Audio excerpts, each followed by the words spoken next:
안녕하세요. 서울 금강경학교에서 붓다연대기 하도록 하겠습니다. 오늘부터 또 본격적으로 부처님 49일간 성부루에 어떤 일이 있었는가, 이 부분을 이어서 볼 건데요. 이 5주차에 훙훙바라문을 만난 것까지 지난 시간에 했거든요. 그런데 그건 현실이고, 이제 판타지적인 면에서는 마라의 습격이 이때 있습니다. 우리가 이 마라의 습격 하면 알고 있는 여러 유명한 마라의 습격들이 있거든요. 그리고 사실은 마라는 거의 평생을 부처님을 따라다니세요. 마라가 어떤 존재인지에 대해서 또 간략하게 얘기를 해드릴 거거든요. 그럼 약간 이해하실 수 있을 거라.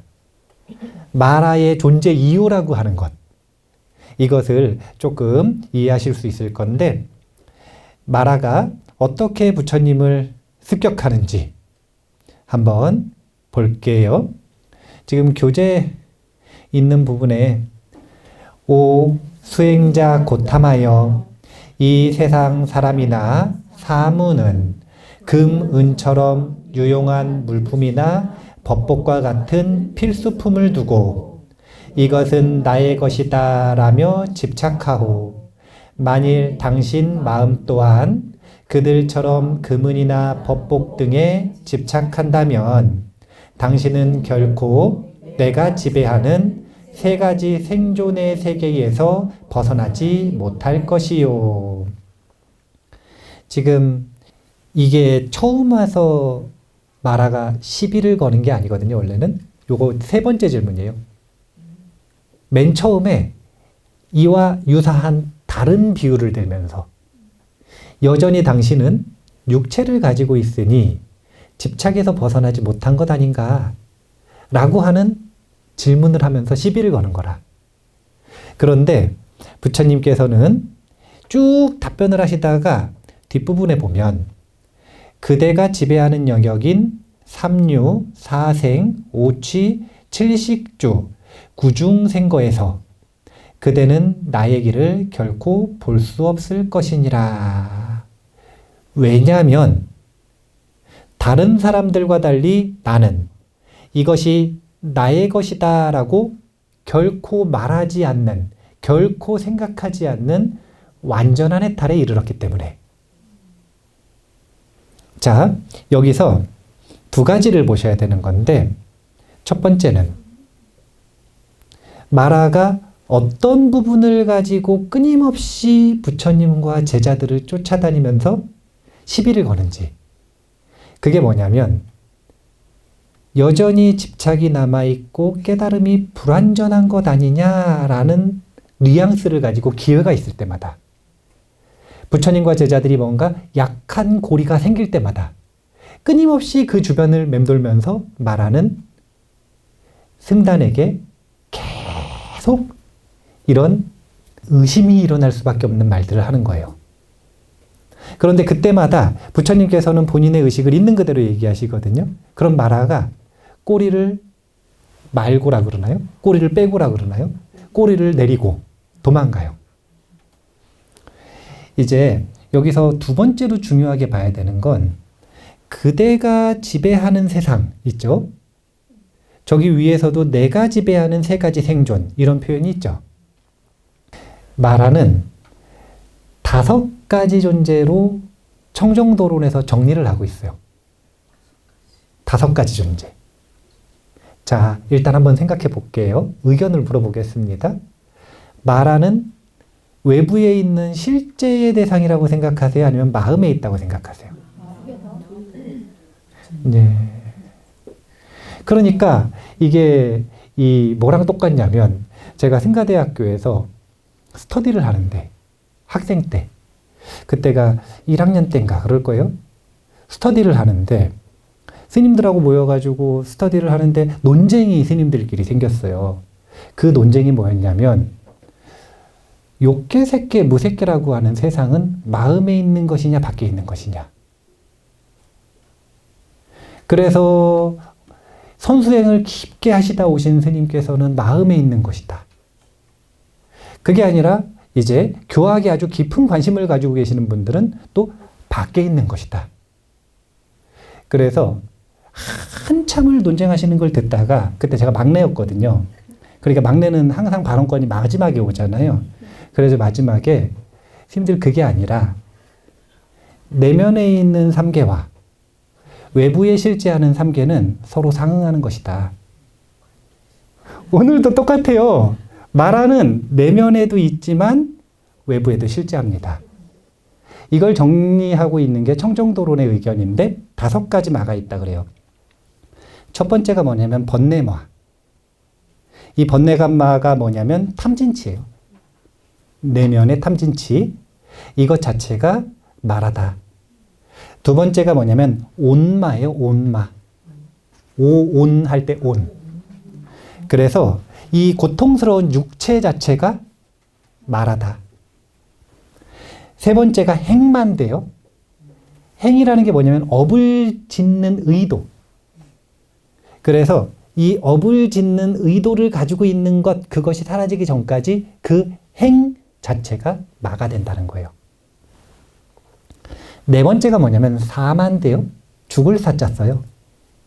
그래서 죽음 그 자체가 마라다. 그러니까 사실은 우리 동북아시아의 세계관에서 보면 염라대왕이 마라라는 이야기죠. 그리고 5번째가 천자마가 있는데 이 천자마가 누구냐면 6개 세상 중에 6천, 6번째 세상이 타화자재천이거든요. 근데 그 타화자재천의 왕이 있어. 이 타화자재천의 왕이 마라인데 우리가 흔히 이야기하는 마왕 파순 이렇게 번역하잖아요. 그분이 지금 이 천자마예요. 지금 여기 온 마라 그분이라. 그러니까 이분은 누구냐면 천신이라. 6개 6천을 지키고 있는 천신이에요. 이 천신의 역할은 뭐냐면 수행자가 6개에서 벗어나지 못하도록 막는 거예요.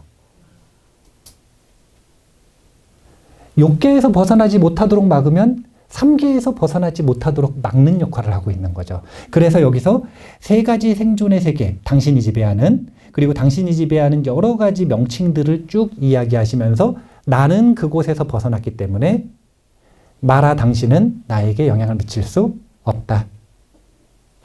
지금 마왕 파순이 찾아왔어요. 그러면 이분은 번뇌로서 찾아온 거예요? 실제로서 찾아온 거예요? 실제로서 찾아왔어요.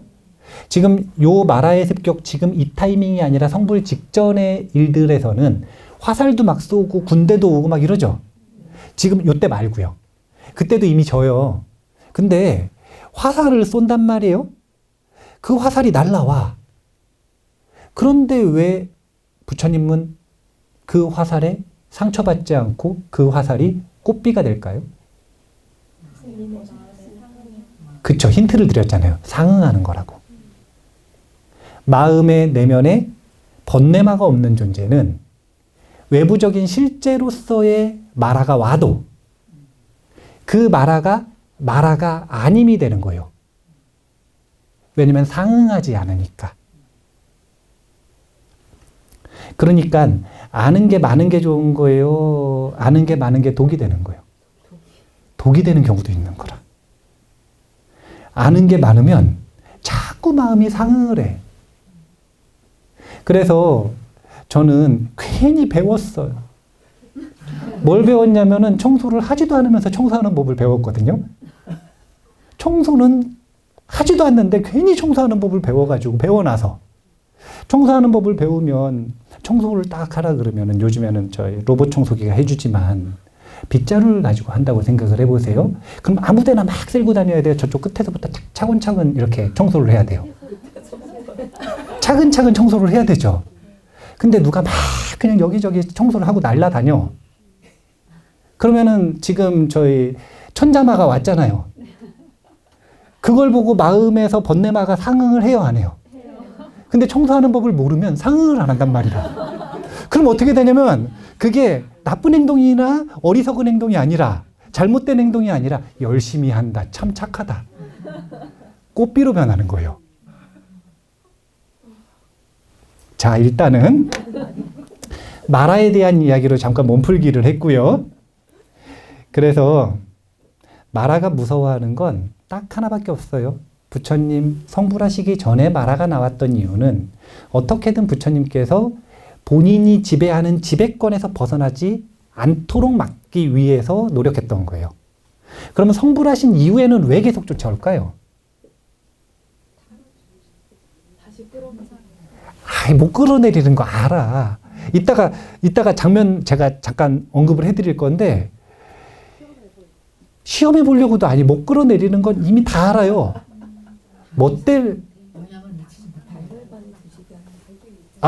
그것도 있네요.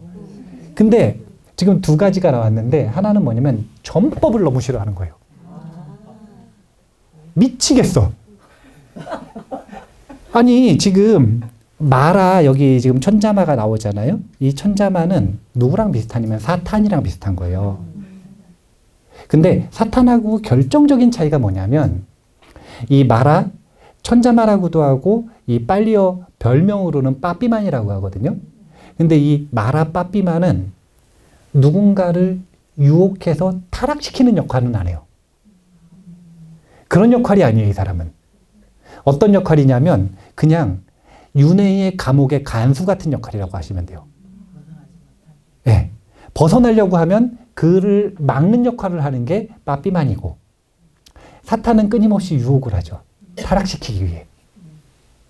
전법을 너무 싫어하니까 여기 이렇게 묻는 겁니다. 오 수행자 고타마여, 당신이 열반을 향하는 비밀스러운 길을 알고 있다면 홀로 그 길을 떠나도록 하시오. 어찌하여 다른 사람들을 가르쳐 마음을 돌려놓으려고 하는 거요. 당신 하나만 간 것도 난 너무 마음이 아픈데, 지금 앞으로 제자들을 아라한을 얼마나 만들지 지금 본인이 손해가 눈에 보이는 거라. 그러니까 끊임없이 쫓아다니는 거예요. 자, 여기서 또 그래서 이유가 나오는 거예요. 경전을 읽다 보잖아요. 초기 경전을 읽으면 그런 생각이 들어요. 마라는 할 일이 없나? 무슨 다른 할 일이 없나? 부처님만 쫓아다녀. 왜?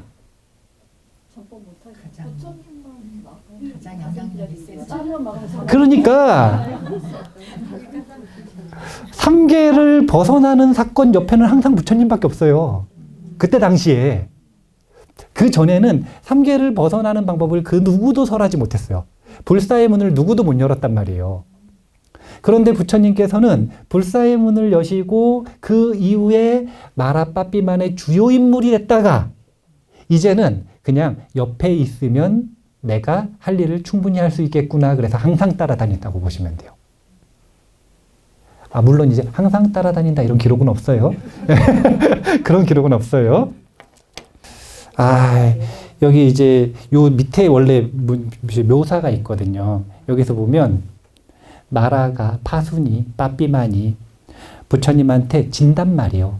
그래서 부처님과 내가 어떻게 하면은 상대할 수 있을까 이거를 체크리스트를 다 적어가지고 바닥에 앉아서 모래판에 딱 놓고 체크리스트를 16가지를 딱 적어가지고 내가 과연 부처님을 상대할 수 있을까 이거를 하나하나 점검한단 말이에요.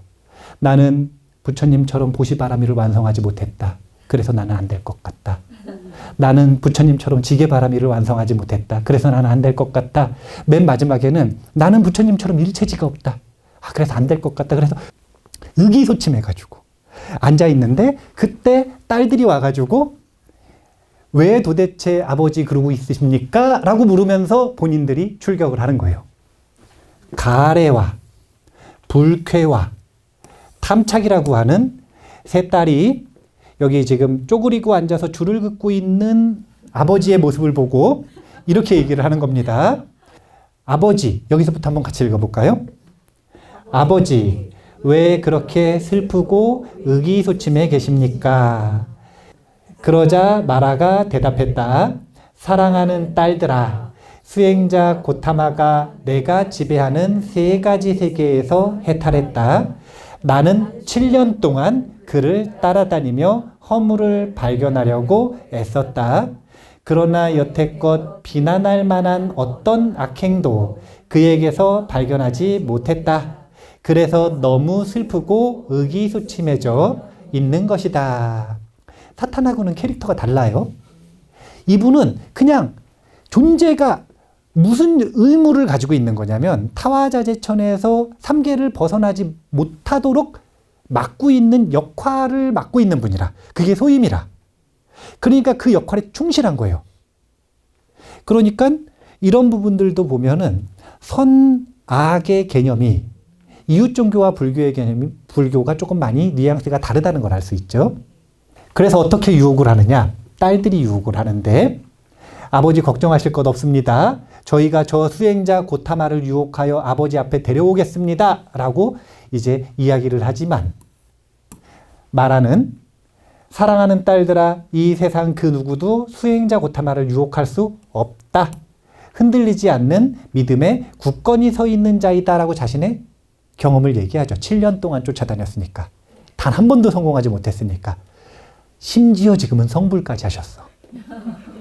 그래서 성불하신 다음에 찔러보러 처음 간 건데 가자마자 완전하다라는 걸 이제 알고 체크리스트 하면서 이젠 도저히 안 된다. 그러니까 이제는 부처님한테는 못 덤비고 어떻게 되는 거냐면 전법만은 막아보자.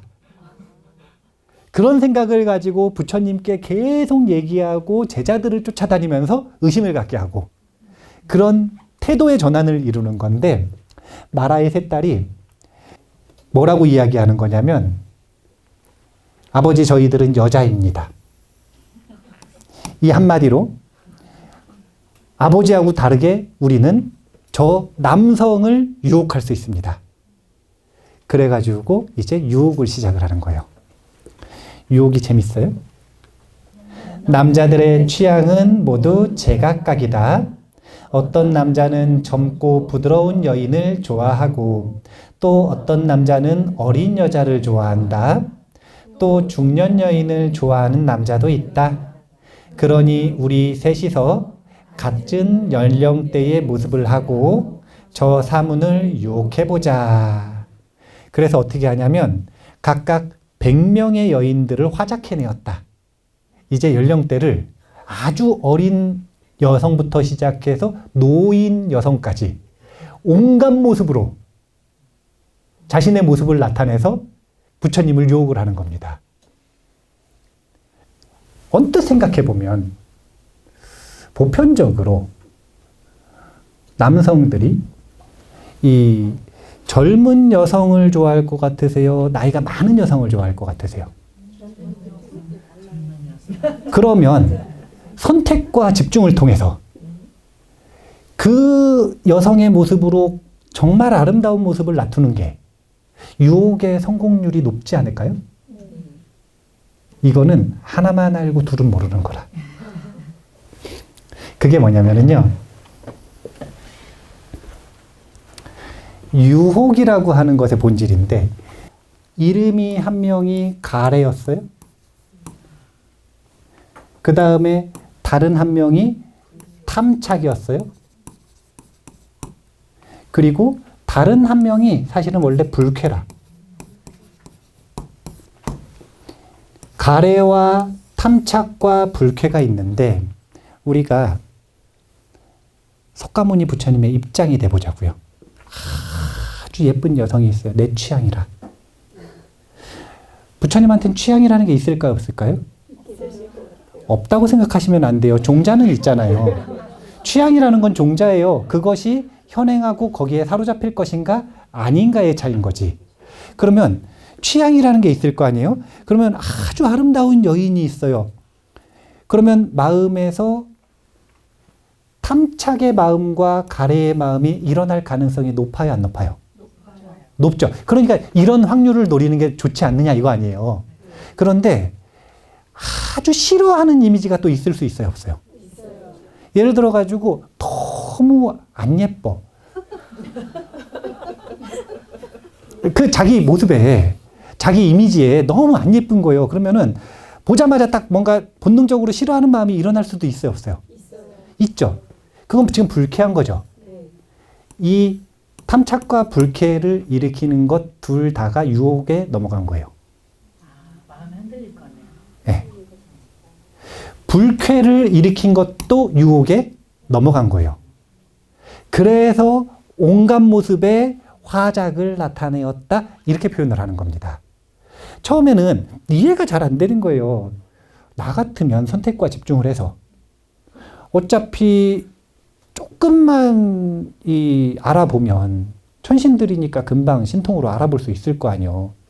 석가모니 부처님이 전생에 또는 이생에 어떤 이미지의 여성들하고 결혼을 했는지, 보디사타로서의 삶 속에서 취향이라는 게 있었을 거 아니에요. 그러면은 그분들하고 비슷한 이미지로 차라리 100가지 모습을 나타내면 유리하지 않을까? 근데 그게 아니라는 거예요. 탐욕을 일으키는 것도 유혹에 넘어간 것이요, 불쾌를 일으키는 것도 유혹에 넘어간 것이다. 이런 것들을 우리가 잘 알 필요가 있어요. 오늘 이따가 제가 탐진치라는 게 무엇인지 한번 더 적어드릴 거거든요. 그러면 조금 더 이해가 되실 거라고 생각을 해요. 자, 함께 읽겠습니다. 이미 이긴 것을 이길 것은 없도다. 이미 이긴 것은 세상 어디에서도 따르지 못하도다. 무한대의 경계를 갖춘 부처님에게는 비난할 근거가 없으니 도대체 어떤 근거로 데리고 갈 것인가? 그물이요 독이며 어딘가로 끌고 가는 가래가 그에게는 없네. 무한대의 경계를 갖춘 부처님에게는 비난할 근거가 없으니 도대체 어떤 근거로 데리고 갈 것인가? 이제 이 부분은 부처님 본인의 감흥이기도 하고요. 마라도 아마 이렇게 생각했을 거예요. 확인하러 간 거잖아요. 그전에는 찌르면 조금 반응이 있었어요. 성불하시기 전에는. 그런데 성불하신 다음에는 이제는 정말 확고하다라고 하는 걸 알아서 지금 의기소침해서 슬퍼하고 있는 거잖아요. 거기다가 전법도 멈추지 않으시겠대.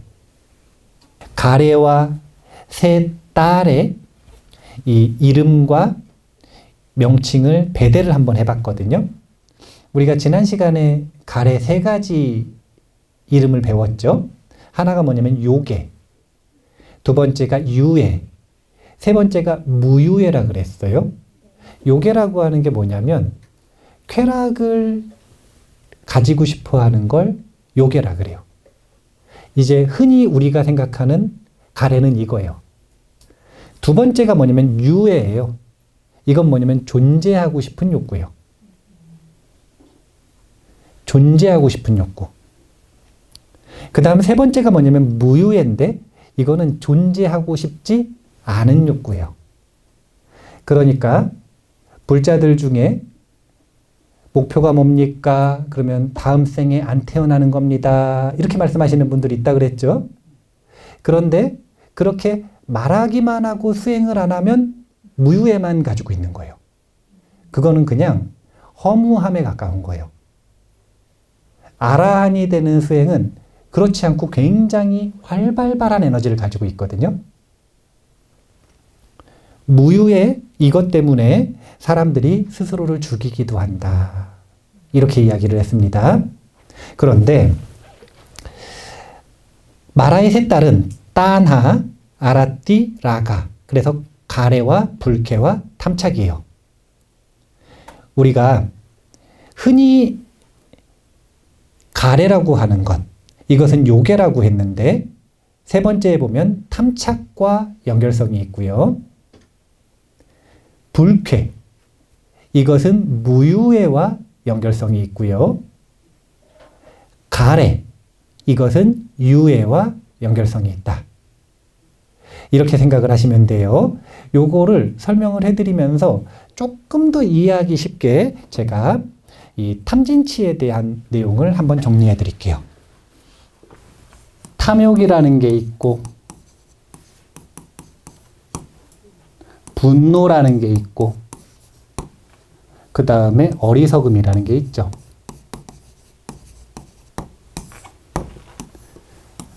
삼독이라고 합니다. 이 세 가지가 마음의 독이고 이 세 가지 마음을 쓸 때 우리 몸에는 실제 독이 남아요. 그래서 몸과 마음에 독성을 주는 게 삼독이에요. 그래서 요 삼독이 아까 번뇌마 아닙니까? 마라. 그렇죠? 그런데 흔히 탐욕을 뭐라고 생각을 하냐면 욕심내는 거, 이게 탐욕이라고 생각해요. 그 다음에 분노는 뚜껑이 열린 거. 이걸 분노라고 생각해요. 어리석은 건 또 어떻게 생각하냐면 약간 지능이 낮은 거. 이렇게 좀 너무 유치하게 생각하는 경향이 있어요. 물론 그게 틀린 건 아니에요. 아주 일부를 정의하고 있는 것이다. 훨씬 광대한데 탐욕이라고 하는 것이 우리가 알고 있는 정의가 이쯤의 상식선의 세계라면 이것을 조금 더 미세하게 분해해서 들어갈 때 마음이 어떻게 반응하는가라고 하는 현찰나의 마음이 대상을 봤을 때 어떻게 반응하는가라고 하는 가장 미세한 부분으로 가면 탐진치를 어떻게 정리하는 거냐면 탐욕은 뭐냐면 마음의 대상이 생겼는데 그 대상이 뜻대로 되기를 원하면 그걸 탐욕이라 그래요. 대상이 있어요. 근데 그 대상이 내 뜻대로 되기를 바라는 거예요. 그럼 이걸 뭐라 그러냐면 탐욕이라 그래요. 여기에서 뻗어져 나와서 만 가지 탐욕이 생기는 겁니다. 탐욕이 돈 욕심내고 이런 걸 탐욕이라 그러는 거 아니에요. 식탐 가지고 있고 이런 걸 탐욕이라 그러는 거 아니에요. 그거는 요 탐욕으로부터 나온 수없이 많은 열매 중에 하나일 뿐이에요. 그 근본에는 뭐가 있냐? 대상을 만났는데 그 대상이 내 뜻대로 되길 바래요. 이걸 탐욕이라 그래요. 그런데 내 뜻대로 돼요? 안 돼요? 안 되죠. 사바세계는 그런 세계거든요. 내 뜻대로 안 돼. 그러면은 내 뜻대로 되고 싶은 마음이 있는데 내 뜻대로 안 되는 상황을 계속 만나잖아요. 이게 아는 게 독이라. 내 뜻대로 되고 싶은 마음이 없잖아요. 그러면 사실은 내 뜻대로 안 되는 일이 없는 거예요. 왜냐면 내 뜻대로 된다라고 하는 기준이 없으니까 나를 거스르는 게 아무것도 없는 거예요. 자, 그러면 내가 지금 이 경험을 이렇게 희망하고 있는데 그대로 안 돼. 자꾸 내가 원하지 않는 상황이 내 눈앞에 있어요. 그럼 이때 어떤 마음이 들어요? 그거는 여기에 있는 단어를 쓰는 거고 마음 수행을 하시는 분들은 여기 있는 단어를 쓸 줄 알아야 돼요. 그게 뭐냐면 아주 솔직히 사라졌으면 좋겠죠. 봐보세요. 내가 A라는 상황을 바랬는데 B가 생겨버렸어요. 그러면 이 B가 사라져야 A가 올 거 아니에요. 사라지는 것부터 시작이죠. 분노라고 하는 건 사실은 그래서 내 눈앞에 있는 대상이 사라지기를 바라는 마음. 내 뜻과 다른 대상이 사라지기를 바라는 마음. 이걸 분노라 그러는 거예요. 이게 눈앞에 예를 들어 가지고 꽃이 있는데 꽃이 나는 이렇게 올바로 서 있으면 좋겠는데 얘가 지금 이렇게 기울었어. 이렇게 곡선이라. 그러면 나는 직선을 좋아해. 근데 얘는 곡선인 거예요. 그러면 꽃을 끊어버려요. 너무 솔직했어요. 그게 이제 제가 지금 그 카메라로 찍고 그러는데 다 끊어버리면 너무 그러니까 어떻게 교양 있게 생각할 거냐면 어떻게 좀 이렇게 필 수 없을까? 필 방법이 없을까? 어떤 방법을 쓸까? 이제 온갖 생각을 하겠죠. 이게 전부 다 분노를 바탕으로 하고 있는 생각이라는 거예요. 그리고 그게 극단에 이르면 어떻게 되는 거냐면 사라졌으면 좋겠다. 이건 뭐냐면 죽었으면 좋겠다.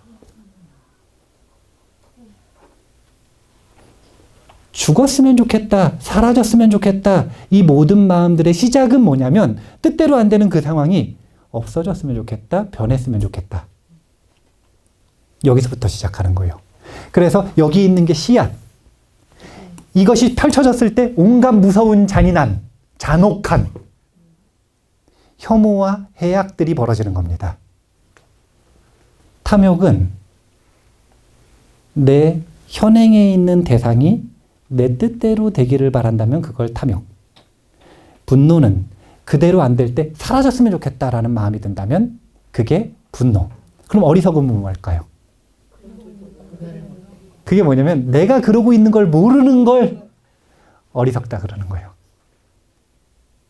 그래서 제가 존경하는 큰 스님들, 사야도들이 여러 분 계시는데 이제 제가 존경하는 사야도 중에 한 분이 항상 그런 표현을 하세요. 뭐라 그러냐면 수행을 할 때 탐진치로 수행하면 안 됩니다.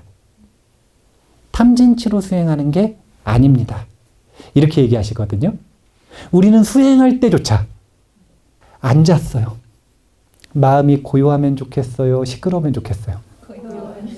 탐욕. 근데 고요해져요? 안 고요해져요? 그럼 그 시끄러움이 어떻게 되면 좋겠어요? 분노. 그런데 그때 가가지고 얘기를 합니다. 누가 옆에서 도반이 탐진치로 수행 좀 그만해. 그럼 이제 승질이 나면서 나는 절대 탐진치를 쓰지 않았다고. 어리석음.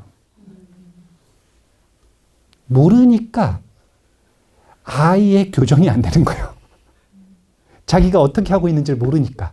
그래서 탐욕과 분노가 무슨 범죄만 분노라고 생각하시면 안 되고, 그리고 무슨 뭐 식탐이 아주 강하고 돈 욕심이 강하고 이래야 탐욕이라 그러는 게 아니에요.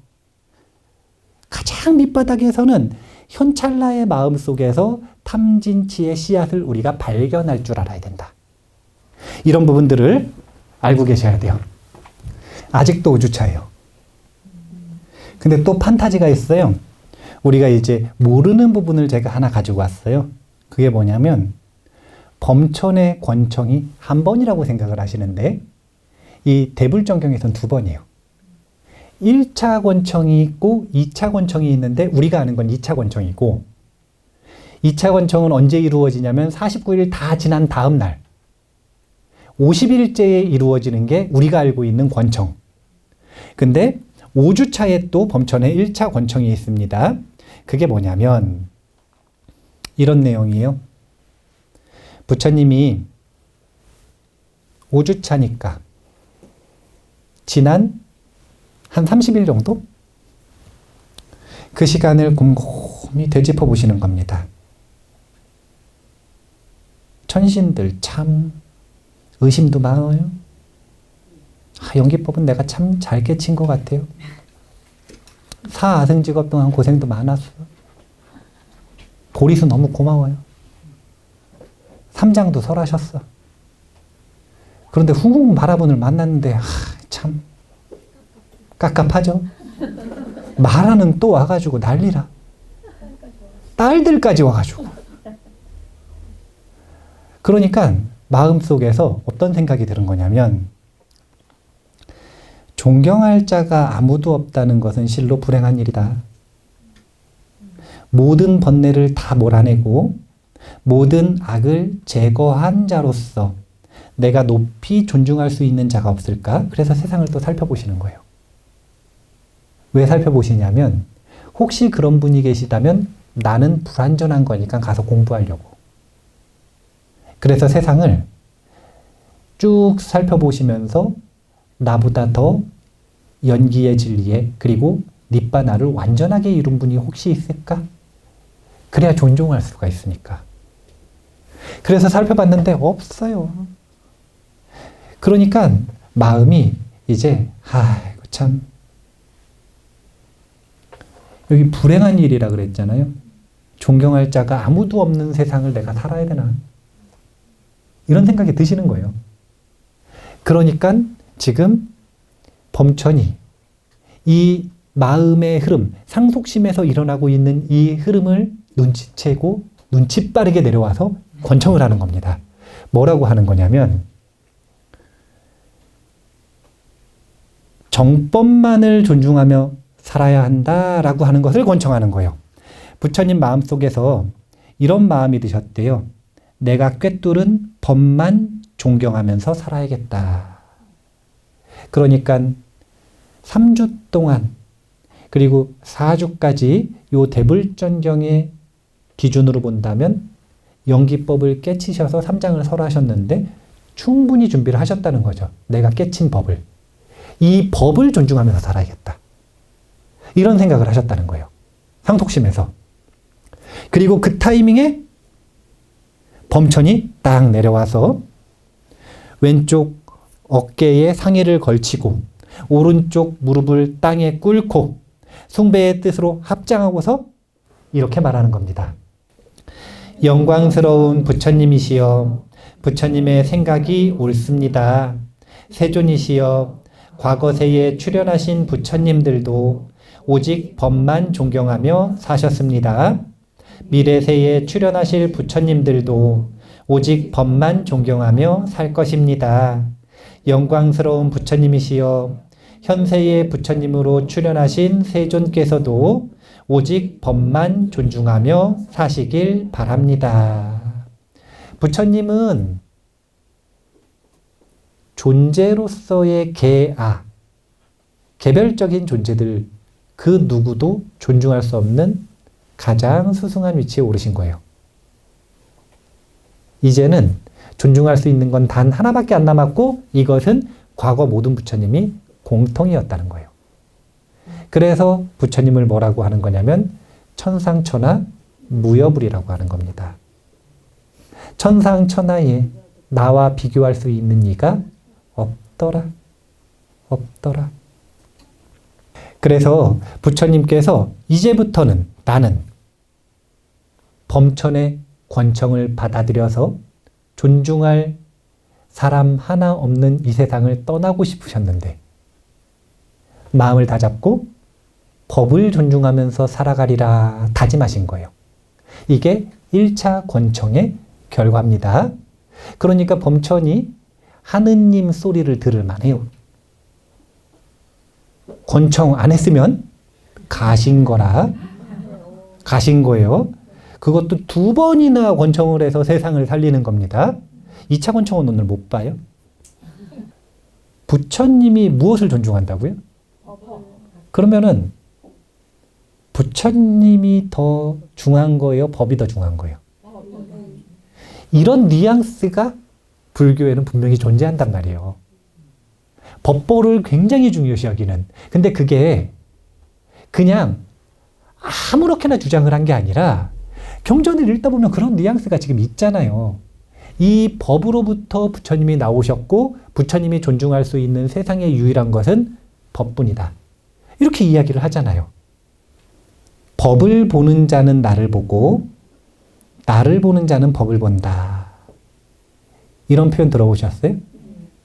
그러면 여기서 말하는 나는 뭘 얘기하는 거예요? 육신을 얘기하는 거죠. 법은 뭘 얘기하는 거예요?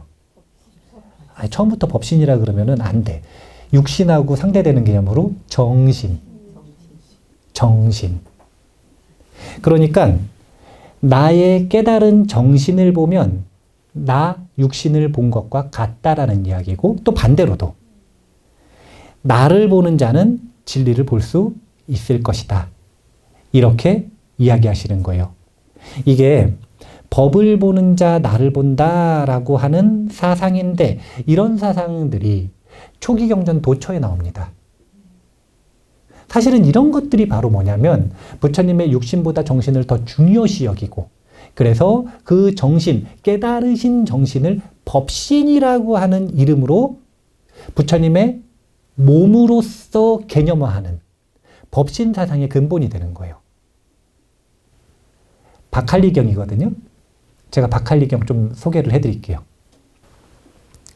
이 박할리가 누구냐면 신해제일 박할리예요. 이제 우리나라 불교에는 10대 제일만 알려져 있는데 초기 경전에는 으뜸경이라는 경전이 있어요. 거기에는 80제일이 나옵니다. 그래서 비구만 있는 게 아니라 비구니도 있고 우바세도 있고 우바이도 있어요. 그래서 80명의 각각의 신분 속에서의 제일을 논하는 80명의 으뜸제일이 있어요. 으뜸경. 이분들은 직접 부처님께서 친설로서 어느 자리에서 공인한 사람들만 이름을 80명을 추린 겁니다. 그 중에 한 명이 바로 박할리예요. 신해제일이라고 합니다. 이 신, 해가 믿을 신자에 이해할 이자거든요. 근데 어떻게 해석되는지는 일화를 보면 재미있게 해석이 돼요. 자, 박할리는 아주 독특한 사람이라 뭐에 반했냐면요. 부처님 육신을 보고 반했어요. 30 이상 80종호가 아이돌이라. 아니 근데 그때는 정말 많았을 것 같아요. 제가 보기에는. 그럴 수밖에 없었을 것 같아요. 왜냐면은 당시의 스승들이라 하면 다 노인들인데 35세 엄청 젊고 또 왕족이니까 얼마나 고귀한 기품을 가지고 있었겠어요. 왕족으로서의 고귀한 기품만 가지고 있나? 고행을 6년 동안 해가지고 자기 절제가 아주 뛰어나요. 그러니까 부처님이 모든 인도의 스승들 중에 잔소리가 제일 심하셨어. 무슨 잔소리가 심하냐면 제자들한테 옷 똑바로 입어라, 위를 갖춰라, 위생을 잘 지켜라. 다른데 그때 당시에도 겐지스강 그거 지금 요즘에 가보면은 거의 물이 무슨 똥물 아니에요.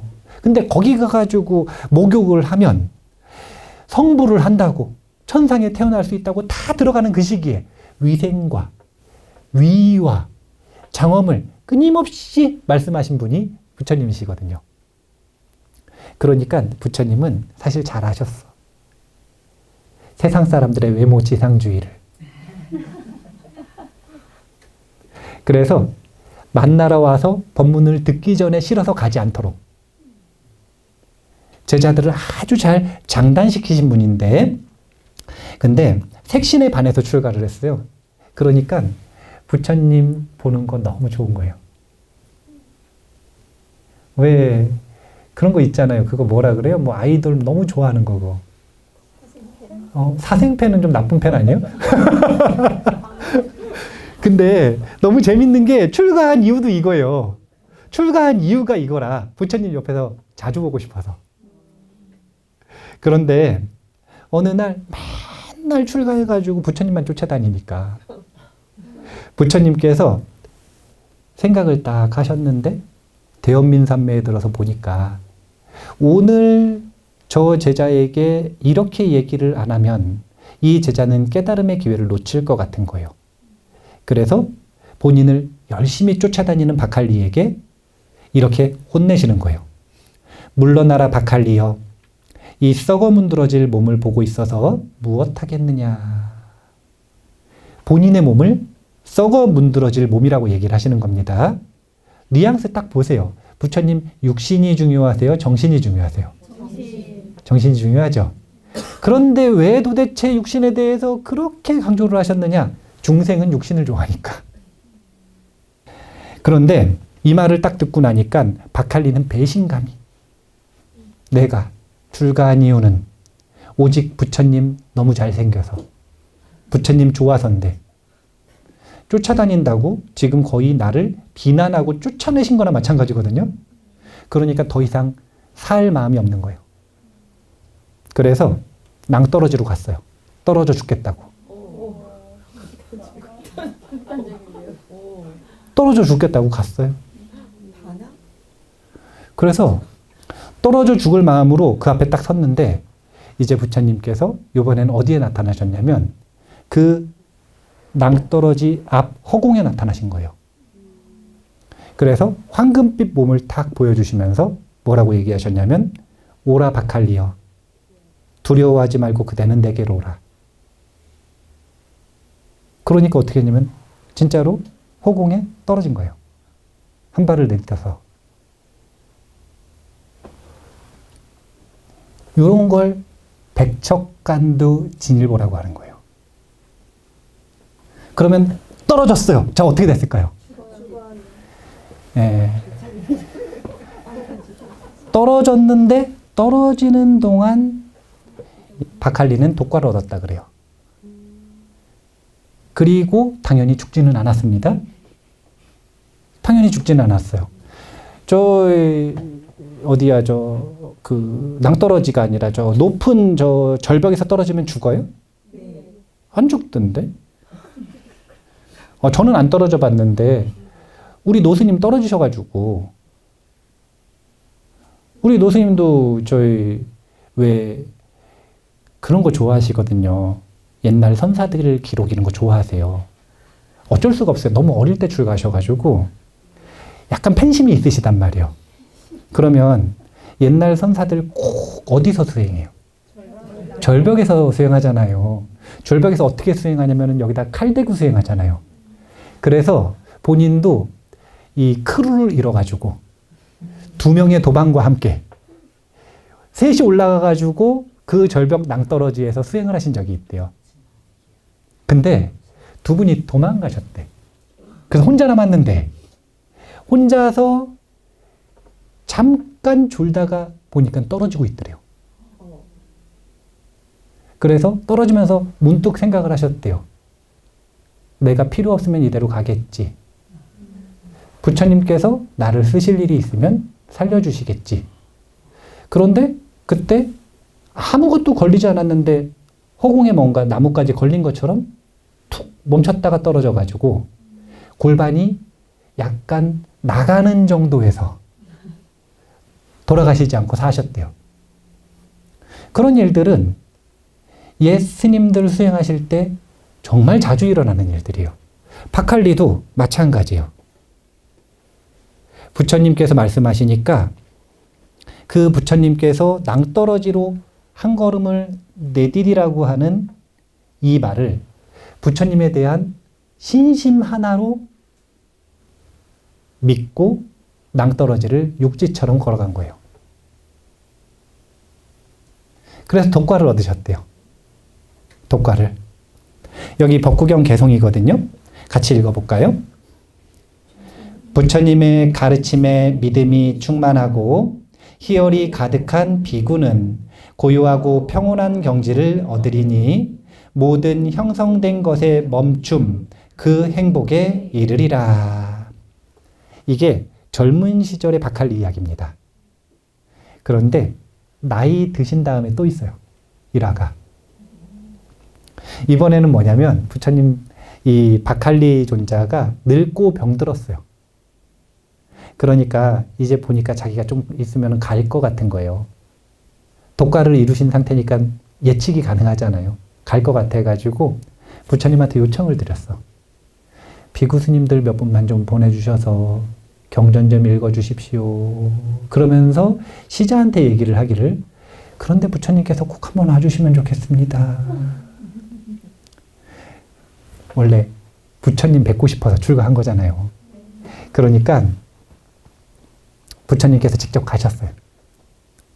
가가지고 바칼리에게 그동안 후회되는 일이 없느냐. 그러니까 본인은 본인의 수행에 대해서 한정 후회되는 바가 없대요. 정말로 독과를 이루고 잘 사신 거죠. 청정하게. 그런데 너는 왜 후회하는 마음이 있느냐 물어보셨어요. 실은 제가 반열반에 들기 전에 부처님 꼭 뵙고 싶은데 몸이 아파서 부처님 뵈러 갈 힘도 없고 해서 마음이 좀 슬펐습니다. 그러니까 거기에서도 똑같은 말씀을 하시는 거예요. 법을 보는 자는 나를 보고 나를 보는 자는 법을 본다. 그리고 나서 이 바칼리 존자는 사실은 자결을 합니다. 우리 법구경 인연담에서 한번 다룬 적이 있었던 것 같은데 칼로 목을 그어서 돌아가시는데 근데 칼로 목을 긋는 순간 아라한과를 얻는 인연담. 그래서 이 바칼리 존자는 그렇게 돌아가셔가지고 그때 당시에 논란이 너무 심했던 거예요. 왜냐하면 부처님하고 마지막 인터뷰할 때까지만 해도 아주 평온하고 잘 돌아가실 것처럼 그러시더니 옆에서 보기에는 스스로 목숨을 끊은 거잖아요. 그래서 부처님께서 직접 가셨어. 가셔가지고 확인을 시켜주셨어요. 뭘 확인을 시켜주셨냐면 가가지고 딱 봤는데 여기 같이 간 제자들이랑 지키고 있는 제자들이 다 보이게 저기 검은 구름 연기 같은 게 있는 거예요. 여기 연기가 있어요. 그래가지고 부처님이 저걸 딱 가르치시면서 뭐라 그러냐면 저 봐라.